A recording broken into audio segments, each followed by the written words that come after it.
Warning: for what you're about to hear contains violence and some references of drugs. You have been warned. Cabin Horror Story by Gaming with Jake. I was 21 years old, and I owned a cabin that was 2 hours away from where I lived. It was high in the mountains, and it was the only cabin in the area. I usually go up there twice a month, and there's nothing to do up there, so I usually bring a book or other things to keep me busy. One night, I got done with work and my boss came to my desk to tell me I can go home. Feeling very exhausted, I got out of my chair and made my way to my car. 30 minutes later, I got home and decided it's a good time to go to my cabin and relax. I packed my things and headed up there. Like I said, it was a 2-hour drive, so I approached the area the cabin was in, and it was around 11:30 by the time I got up there. After 10 minutes of driving up the mountain, I saw a shadowy figure in the distance. I squinted to get a better look, but all I could see it was a dark figure. As I drove closer, I could start seeing who it was. It was an old man, and he was walking on the road. My headlights shined on him, and the man stopped and turned around. I drove up to him and rolled down my window. The man wore raggedy clothes and had a long black beard, like he was a homeless man from the city. And I'm pretty sure he was. I asked him if he needed anything, and he didn't say anything. He just stared at me. Then after a while of silence, the man asked if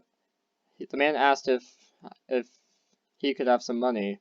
I said, "Sorry man, I don't have any money. It's not that I didn't want to be helpful, but I was going to a cabin and I didn't really need any money anyway." After saying I didn't have any money, the man scowled at me and asked me again. I said, "Can I have some money?" I got frustrated and said, "I told you, man, I don't have any money." Then the man reached in his pocket and pulled out a pistol and said, "I'm not going to ask you again."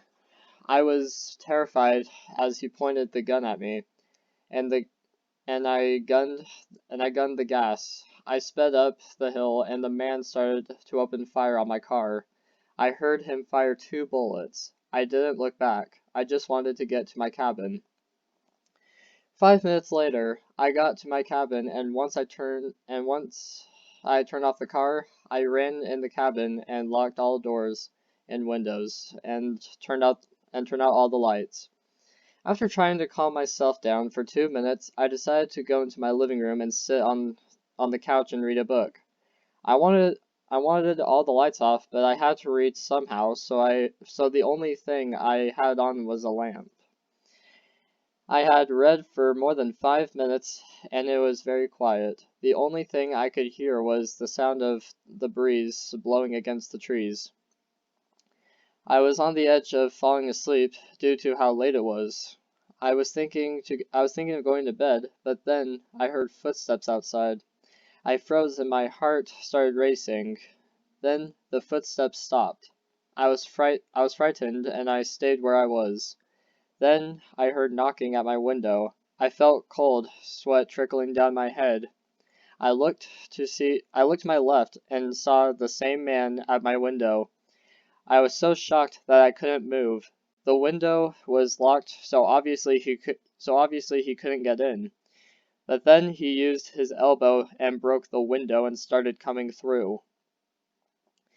I ran upstairs and went into the bedroom and locked the door and turned the lights off.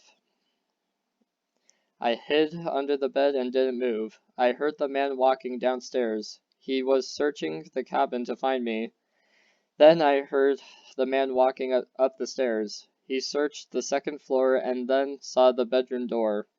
I heard the knob turn and the door turned and the door opened and the man walked in and turned the light on. I covered my mouth so he couldn't hear my breathing. I saw his feet under the bed walking around the room checking everywhere. After what felt like hours, the man turned the light off and left the room and closed the door behind him. I breathed with relief and came out from under the bed. I then thought of an idea and went into the bedroom closet. I grabbed a bat and walked to the door. I gathered my courage and opened the door and slowly walked out. The man was slowly walking towards the stairs, and it was my chance. I slowly walked up behind the man and swung the bat. I hit him in the head, and he fell down the stairs. He ended up in the living room, and he was unconscious. Obviously, my cabin didn't have service, so I went to the bedroom and called the cops on the cabin phone. It took the cops less than 30 minutes to get to my cabin. 3 of them busted in with guns at the ready. When they got here, the man was still unconscious, and they saw me sitting next to the man. I fell back in relief and started crying. The cops inspected the body, took the man's weapons and drugs and other things he had.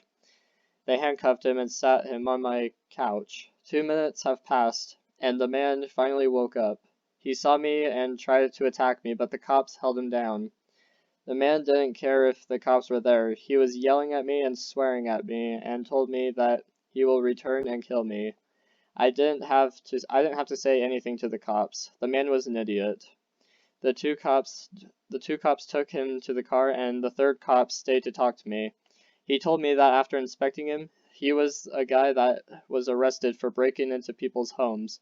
He broke out of prison 2 months ago and disguised himself as a homeless man. I was shocked hearing this story, and I was very exhausted. The cop told me safety stuff and told me to get some sleep.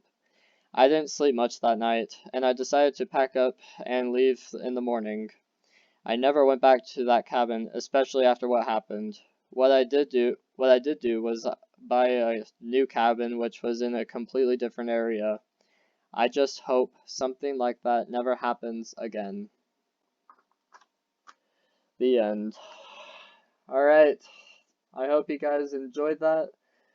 Please comment below what you guys thought, and yeah, please like and subscribe, and happy Halloween, and we'll see you guys in the next video. See you later.